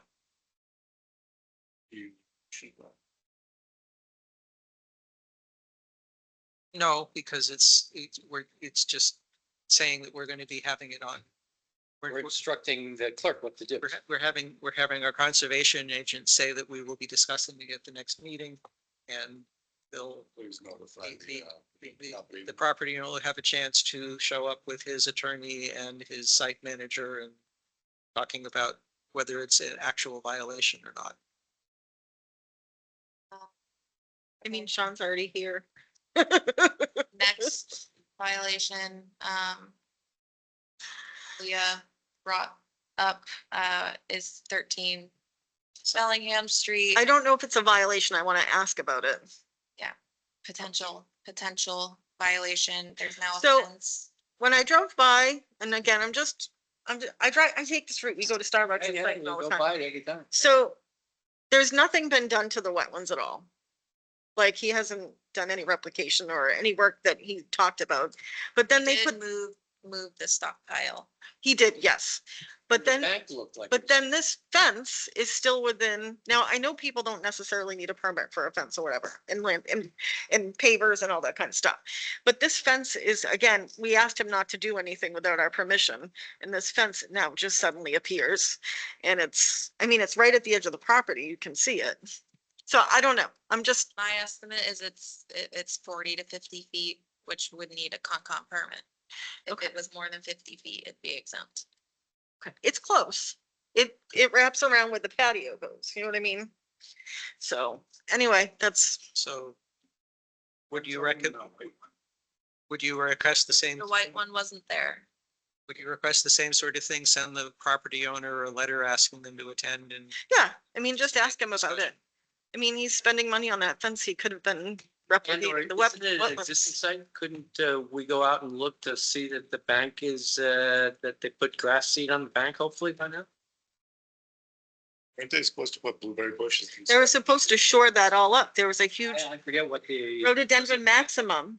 It was supposed to be like There were some 17 of them. plantings that should have been done by now because it's kind of late to plant them. What I'd ask is would you to research what commitment in writing or what we requested in writing and what he committed to doing in writing. And if it turns out it was all verbal, No, the administrative permit we issued was for the restoration work and plan that Aziz Environmental presented to us in March or whatever.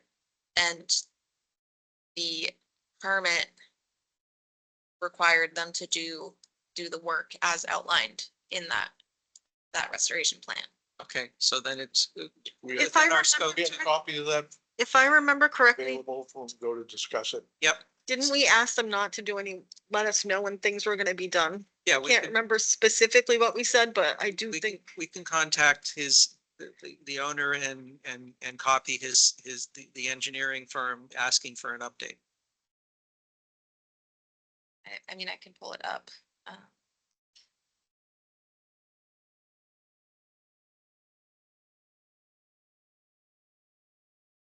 I just feel like shoring up that slope before it goes any more into the wetlands probably was a little more priority than putting a fence up in the buffer zone. Drove by last week, looked like it was fresh loom. On the slope. It's a pretty steep slope. It's like a 1-to-1 slope. Yeah, it is. If it was freshly loomed, that'd be surprising because it was all rip wrapped at one time. Well, the riprap is more on the back. Were you there? What went down to the, Yeah, into the water. Yeah. basically. I only talk about what I can see as I'm driving by at 40 miles an hour, so that's. The requirements of the permit were that sediment controls be installed along the base of the riprap slope during restoration. The limit of disturbance, once approved, shall be staked out by the environmental staff. Areas of fill shall be removed within a 5 perimeter around any existing trees. Any material that's eroded to the wetland shall be removed down to original grade as determined by a wetland soil scientist. Disturbed areas within wetland shall be seeded with native wetland seed mix. Disturbed areas along the slope and upland areas shall be seeded with native conservation mix. Roseberry rhododendron shall be planted as a buffer. Other restoration areas shall have similar native shrubs. Monitoring report shall be submitted to the commission at the conclusion of work. And stockpile of any fill shall be located at least 50 feet from the BBW, as noted on the plan stated 3/20/24. So I guess there wasn't specifically a timeline. And there was no enforcement order for this property requiring work be done by a certain date. And was there a COC that needed to be signed or was it already signed? Is any of this contingent on a COC? This was an administrative. All right, so if we're unhappy with any responses we get now that we've seen that there's work, we'll do it, have a conversation, and maybe we will consider issuing an EO at that time. Yeah, I don't have a problem with the fence, I don't think. That's his yard, but whatever. We'll have that conversation with the homeowner next week. He can, if he brings his engineer, they can explain what they're doing and how the fence fits into their ongoing work.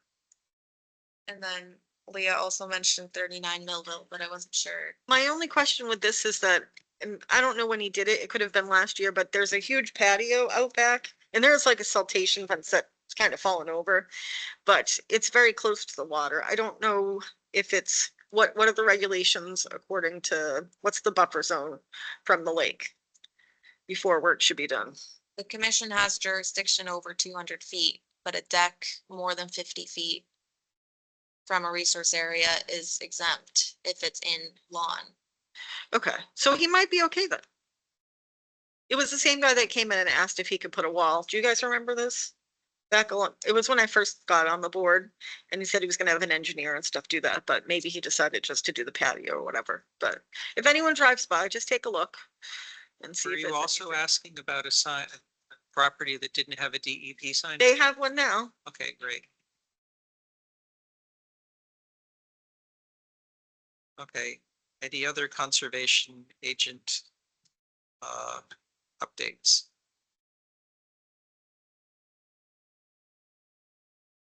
Ooh, are we gonna get to the exciting one now? No, I was sent a 4-1 water quality certificate from DEP for work with the Algonquin gas line. I'm not quite sure if there was action required by the town or if that was just notification. So I might email back and clarify if we need to do anything for that. is this at the very southern border of town? Yeah, we got a notification for this last summer, and it's basically, they said that they would let us know when it was happening, and we discussed that they would put a sign up at the beginning of the subdivision, letting people know that they were going to be doing work. So we can follow up and see if that got done. That was probably, if we have minutes for that summer meeting, then that would be in there. We did have someone from Algonquin come, gave us a presentation, and they agreed they'd put up that box, and we said, no, don't do it now, wait until you're actually doing the work. And then I did submit the letter with the 1 North Ave comments to planning board, and that'll be on Monday night. That was a good letter. Yeah, it was good. It was well written. Okay, let's see, Lake Nipmuc Task Force, you said that you were at the meeting. Any other information from that? The task force is going to meet on the 16th. At least it was correspondence. Dan Byer is trying to get a quorum to meet. So there will be this Tuesday coming up that it's an intended meeting. So I'll have more information at that point. Okay. Land use, Haven't met. Not me. okay. Now we'll talk about 23 Cape Road. Isabella and I went out to visit the site. Could you say who we met with?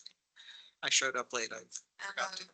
Well, we met with Stephen Boot from Blue Water, who's the property manager.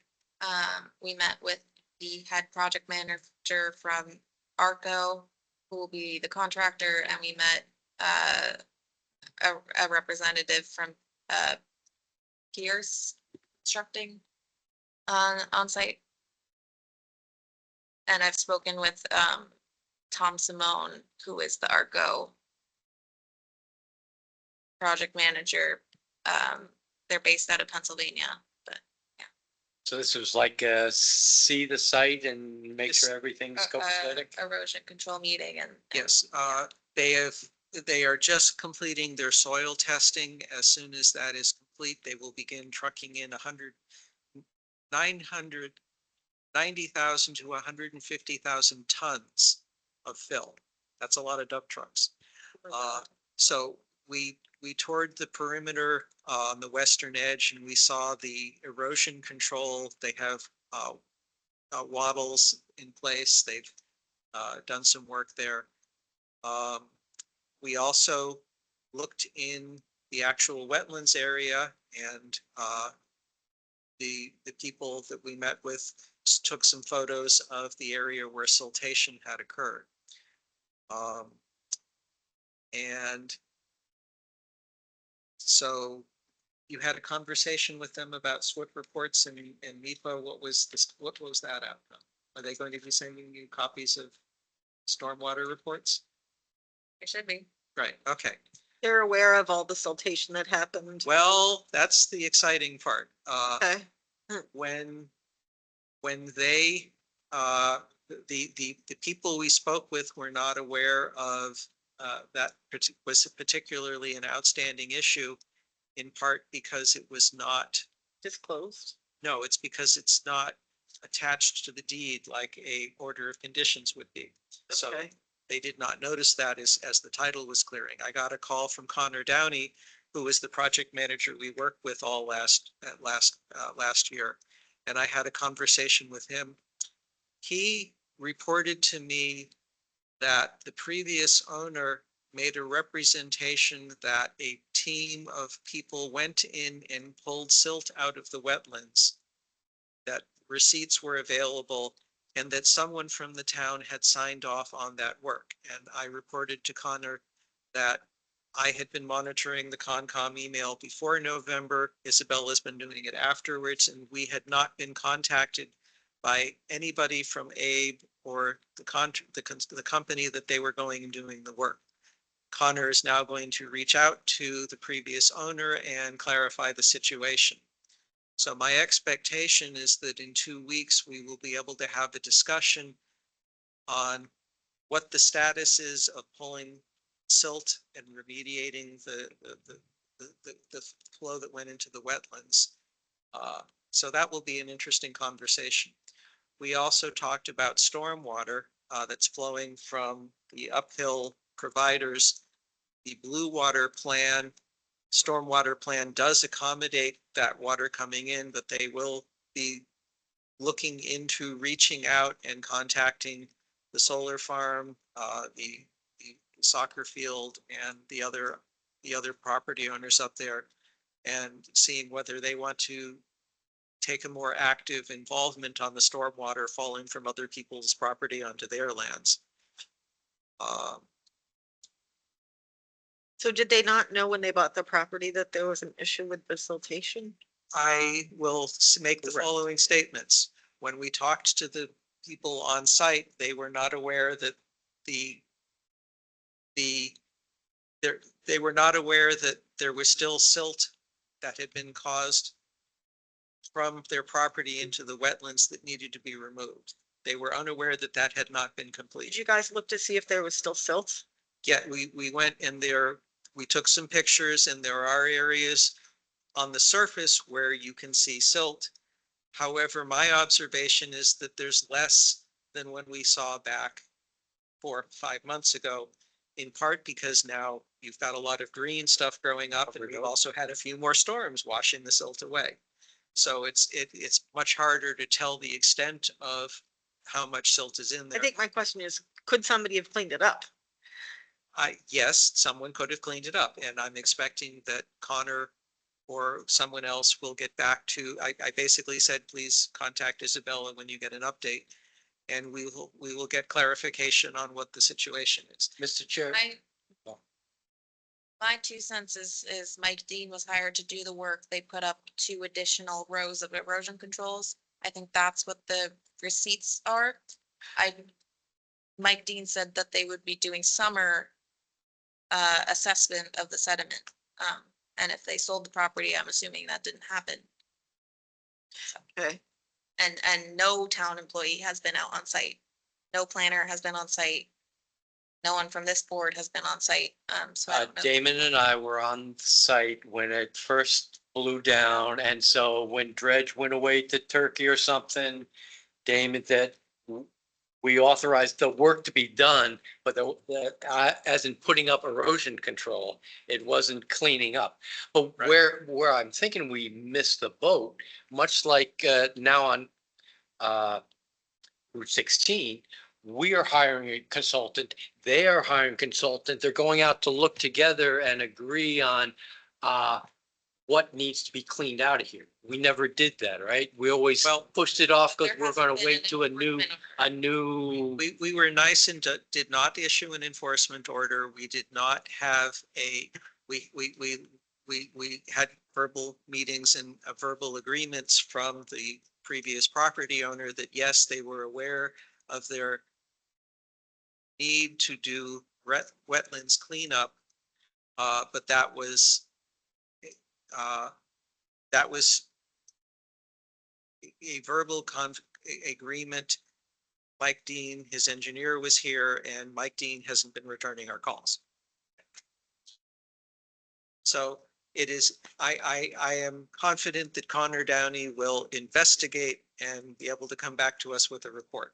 Who is Connor Downey? I guess. He is the project manager who we worked with all last year from like December through March and June. He basically moved up here for a couple of months from Connecticut, and he was our primary contact. He was For the running the owner, project. for Abe or whatever. Pardon? For Water was no. the applicant on the Oh, notice okay. of intent, while Abe was the owner. Okay, Yeah. The gotcha. order of conditions is issued to Blue Water with Abe as the owner. Okay. Yeah. Gotcha. The situation is that the property has now been sold. So Abe is no longer the property owner. And one of the things we communicated and Blue Water is now aware of is that just because the encroachment and the fill happened because the previous owner, the requirement to clean it up transfers with the property. And so this is where it's an oopsie. They did not do diligence to make sure that it had been cleaned up. We failed because we didn't have anything in writing because we were being nice. Thank you for that summation. We done? I believe that's it for updates from the chair and whatnot. We still have minutes to approve. So I reviewed the minutes. They look nice. Yep. They look good. I make a motion to, my brain is dead. Approve the minutes. Thank you, Peter. It's in writing. Just read off what's on there. I didn't get that copy. Mine doesn't On the have next motions. page. Now there are packets. Right, but it didn't follow. I missed something because I tried to follow What's this. the next page? Now open that and look there. Page 3 of 3, Do an improvement. Okay, item number 15. no, this is the, I don't have what you guys have. This is The the sec- minutes. Is it the second page? Maybe I missed the staple. Yeah, I don't have, It I should be don't, the second. It's motion sheet. That very- okay. I think, is this a, what number is it? 15? Yep. I make a motion to approve the minutes for June 27th, 2024, as drafted by the agent. Is there a second? Second, Moved and seconded. Further discussion. Roll call. Tim. He left. Oh, okay, so he's dropped off. Wow. Leah, I. Peter, I. Okay, passes with Tim having left unanimously. Good and welfare for the commission. Anybody want to talk about anything else they want to have brought up in the next couple meetings? Doing a great job, Carl. What's up with the Providence Street culvert? Is that still on track? They report to John, so I don't know. Okay, so they haven't come and bugged you for any more help? No, I mean, I think they successfully completed the borings. I don't think it was I think it was less deep to bedrock than they were anticipating, but I didn't get the feeling of whether that was good or bad. I was just gonna ask that. I don't know. Good, maybe. Yes, they rock is solid. If that's what you're looking for, Yeah, is solid. but I don't know if they need to mass the bed. Right, They did. exactly. Deep enough, yeah, I don't know. They still need to have it up above all. All right, agenda item 17, items not anticipated. Agenda 18, adjourn meeting. Anyone make a motion? You know Peter does. I'll move to adjourn. Is there a second? Second. It's non-debatable. All in favor? Aye. Passes unanimously. See you in 2 weeks. Good night. How's the blueberry picking going? I heard that we.